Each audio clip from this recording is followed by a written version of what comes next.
Tere! Minu nimi on siis Ain Sakk ja töötan Fujitsus navikonsultandina. Esimene teema oleks siis e-arvetest. Siin on võetud mõne punktina kokku kogu see e-arvete temaatika. Räägin kogemuste põhjal, mis on klientide juures e-arvesüsteemide juurutamisega saadud ja tähele pandud, siis esimese sammuna, kui tavaliselt minna kliendi juurde ja rääkida talle e-arvetest, öelda, et need on nüüd sellised hästi toredad asjad, siis esimene vastus, mis selle peale tuleb, on, et oot, aga mis see muudab? See nagu ei muuda mitte midagi, ja siis ongi esimene punkt, vähendab kirjakandja jalavaeva ja võimaldab paigaldada väiksema postkasti. See on, ütleme, selline esimene mõte, mis tuleb siis kliendil pähe, kui e-arvetest rääkida. Teine samm tavaliselt siit edasi on siis natukene selline pahandamine, et tegelikult on ju kõiges süüdi riik, tema nüüd hakkas nõudma, tema tahab neid e-arveid, ja tema ainult väljastab e-arveid, et muidu mul nagu neid üleüldse ei oleks vaja, et siiamaani paberi peal ja meiliga saates kõik nagu hästi töötab. Siis võetakse kätte, saadakse see liidestatus kätte, on mingisugune seos nüüd olemas raamatupidamistarkvara ja e-arvete keskuse vahel. Peale seda avastatakse, et oi, aga ma nagu ei olegi kellegile teada andnud, aga mulle tulevad nüüd e-arved sisse juba sellelt ja veel 10 ettevõttelt. Et need arved ei tule siis enam postkasti meili peale, nad ei tule enam tavalisse postkasti paberkandjal, vaid nad tulevad läbi e-arve keskuse. See on esimene samm, et avastatakse, et neid, kes on teenusega liitunud ja juba saanud teavituse, et vastav võimalus on olemas, on päris palju.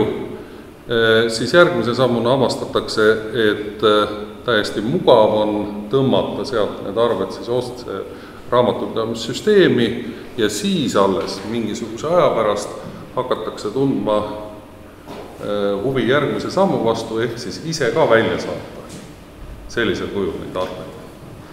Ja tavaliselt ongi siis teiseks sammuks see, et märgistatakse vastavad kliendid kliendibaasis, kellele võib edastada arveid e-arvete kujul ja hakkavad ka need e-arved minema välja läbi e-arve keskuse. Nüüd, nii nagu tavaliselt ikka Microsoftiga on olnud, et alguses ei saa vedama, pärast ei saa pidama, on ka maha magatud e-arvete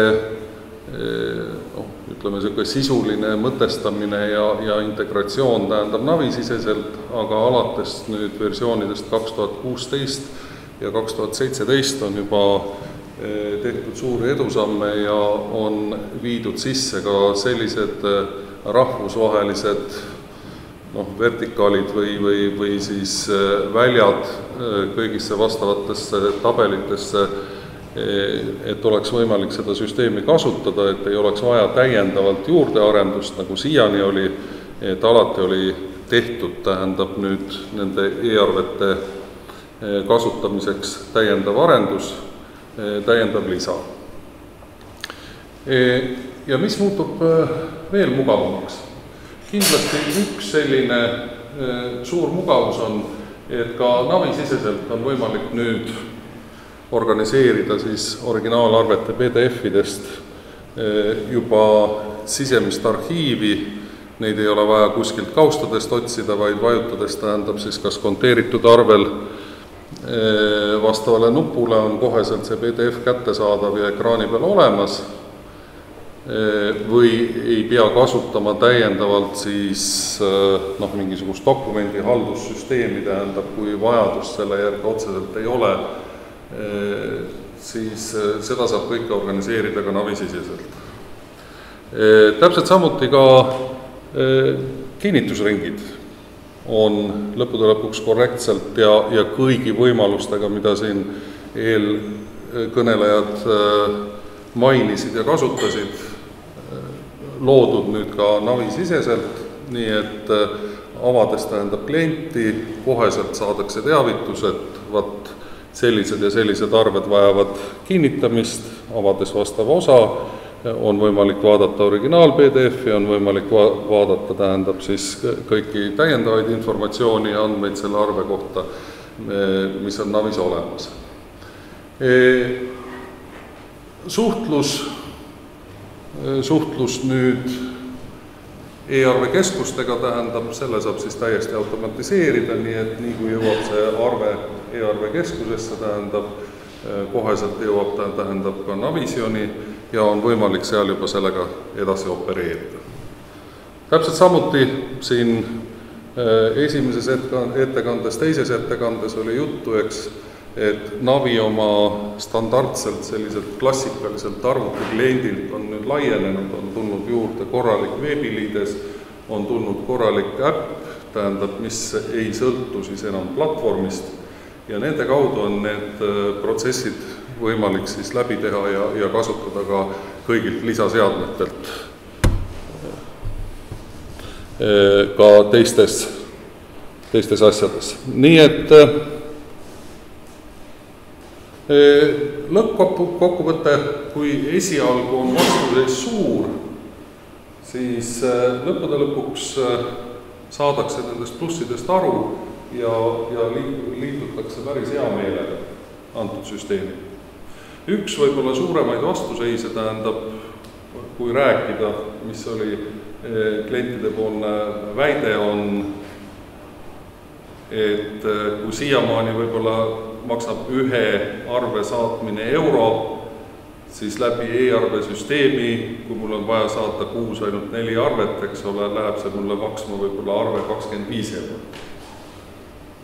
Aga just nimelt tähendab, vaadatakse ainult seda 4 arvet, eks ole, millega opereeritakse, unustatakse ära see, et täpselt sama süsteemi kaudu hakkab tulema hulgim neid arveid sisse ja väga paljud ettevõtted saavad seda otseselt kasutada ka arvete väljastamiseks siis paberile, arvete väljastamiseks otse panka, kellel on perioodiliselt vaja esitada arveid klientidele.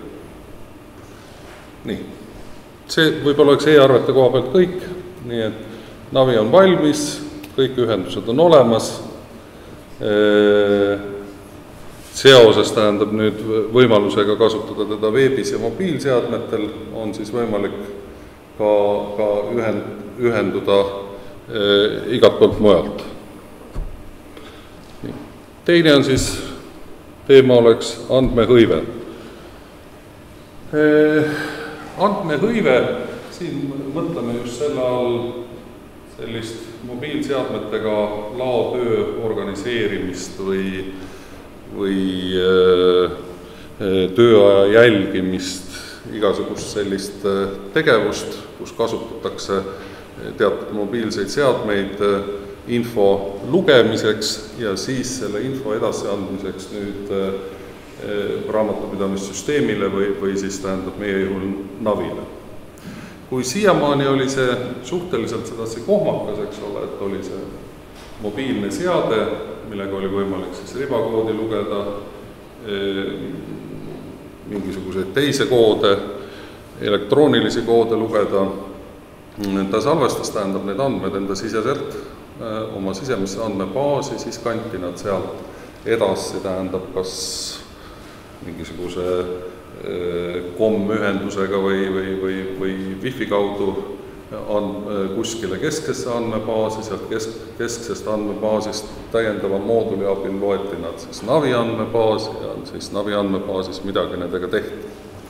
Siis nüüd uute Navi versioonidega, see on siis 2016-2017 ja ka andmelugejate suure muutusega, kuna sisuliselt moodsad andmelugejad on nüüd muutunud mobiiltelefoniks, millele on lisatud siis ribakoodi ja QR-koodi lugemise võime. Praktiliselt ta on mobiiltelefon ja seega on võimalik kõigil nendel rakendada standardseid äppe, on tunduvalt lihtsamaks muutunud selliste seadmete ühendamine Navisioniga. Nimelt kaob ära kolmanda osapoole vajadus. Enam ei ole vaja, tähendab, võtta appi nüüd kedagi, kes kirjutaks programmi nendele pihuseadmetele, millega andmeid loetakse ja siis kuidagi, tähendab, sealt mooduli abil, tähendab, need andmed kanda üle Navisioni, vaid vajadus selleks kaob ära, kuna äpp töötab otse sellel pihuseadmel ja kõik leheküljed, kõik vajalik, tähendab, selleks, et ühendus toimiks, saab juba teha, tähendab, Navisioni arendusvahenditega. Tähendab, siit kaob nagu siis see kolmas osapool, tähendab, vahelt ära, et on võimalik otse arendada.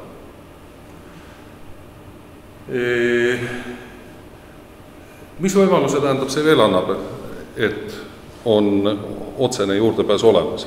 Nimelt on võimalik kasutada täisprotsessi, kui siiamaani, tähendab, me lugesime andmed, kuskile kanti nad üle, tähendab, siis kontrolliti nagu seda õigsust, eks ole, otsustati, kas jah või ei, keegi pidi neid veel vaatama või üle vaatama, siis nüüdsest, kui on olemas sellel seadmel äpp, eks ole, siis lugedes siis see kaubad riiulist, võime vajutada koheselt nuppu, eks ole, konteeri ja trüki arve.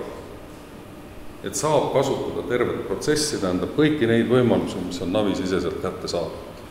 See on siis, ütleme, andmehõive ja just nimelt nende mobiilsete seadmete seisukoha pealt kõige suurem muudatus, eks ole, kõige suurem erinevus eelmiste versioonidega. Nii, küsimusi? Teeme lühidalt õhtu käes.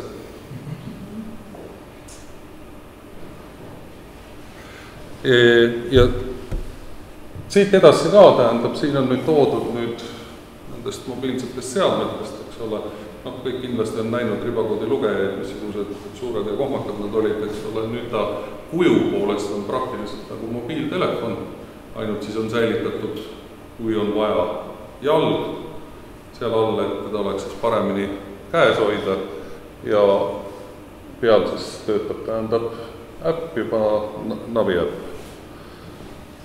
Nii. Ja eriti mugavateks on tehtud siis niiviisi, et on vastav kinnitus, saab kinnitada, tähendab, selle seadme siis otse käe külge ja see, mis on nüüd sinna sõrmed peale pandud, tähendab, see on siis ribakoodi lugemiseks või QR-koodi lugemiseks. Et oleks mugavam kasutada. Lihtsalt pulavate siis käe sellesse riiulini, loete selle koodi, eks ole, ja siis võite sisestada, tähendab, täiendavaid käsklusi, kui teil vaja. Nii, ja siin mõned pildid veel siis äpist. See on nüüd mõeldud just nimelt telefoni versiooni ja kui siin oli Power BI-st ennem juttu, tähendab, siis on suhteliselt uuel Navisionil muutunud ka see avaekraan, seal on siis välja toodud ka mõõdikud, mida saab konfigureerida, muuta vastavalt kliendi vajadusele, vastavalt kliendi spetsiifikale. Samal ajal on võimalik tuua ka välja, tähendab, graafikud andmete põhjal ja kõik need graafikud ja mõõdikud on ka samal ajal vajutatavad ja avaneb täiendav informatsioon, kui te neid kasutate. Nii, ja siin on ülevaade, mõni pilt siis veel tähendab ka tahvelarvuti variandist, natukene nüüd, ütleme, vastavalt nüüd skaleerimisele, kas on tegemist nüüd tahvliga või on tegemist telefoniga, see ekraanipilt muutub, siin mahub rohkem informatsiooni, siis paigutatakse seda informatsiooni rohkem üksteise kõrvale.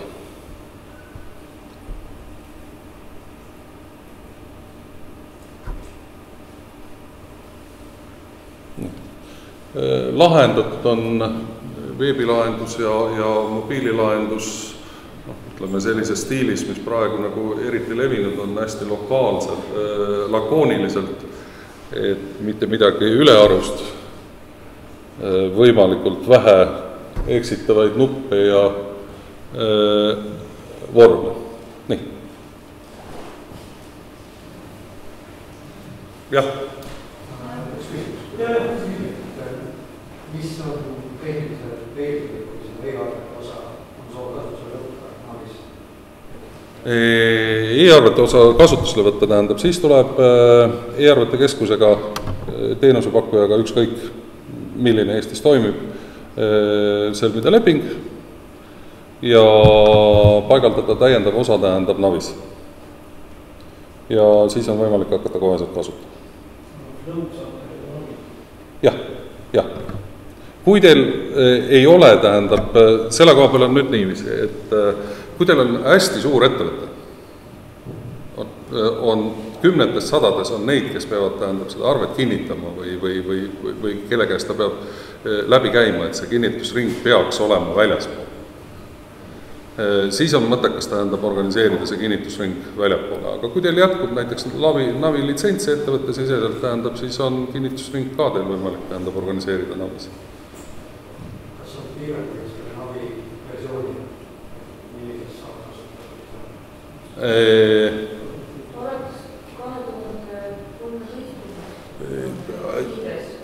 Liides, jah.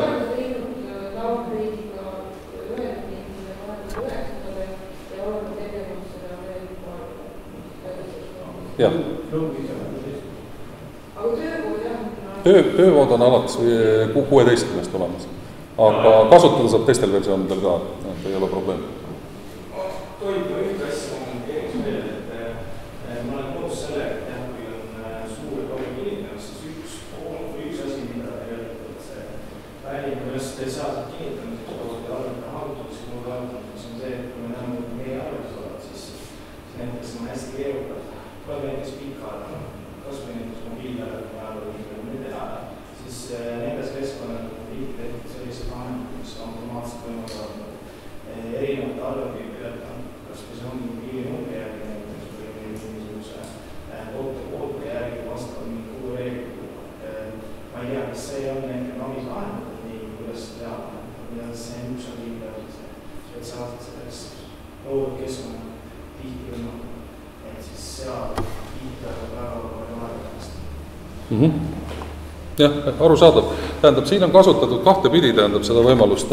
Üks võimalus ongi niiviisi, et arvele vastavad dimensioonid, eks ole, kontod, nii edasi, tähendab, need pannakse külge digiarvete keskkonnas, tähendab. Jah. On ikkagi need dokumentide kohale toimub. See kinnitusring kui selline on nende lihtsalt tegelikult lisateenus, mida nad pakuvad. See, kas no, kus kohas on tekkinud just nimelt, see on täiesti arusaadav, aga kus on tekkinud meil klientide juures, tähendab see, eks ole, et just nimelt ütleme, juhatajatele ja direktoritele ja nii edasi, tema jaoks on lihtsam, kui tema käib ühe koha. Tema läheb oma äpiga Navisse sisse, eks ole, kinnitab selle arved, eks ole, vaatab neid aruandeid, eks ole, kõike seda tähendab ühest kohast. Sellepärast, et väga hea ütlus, mis mulle väga meeldib, et kui ma pean navigeerima 3. lehele, siis ma väsin ära.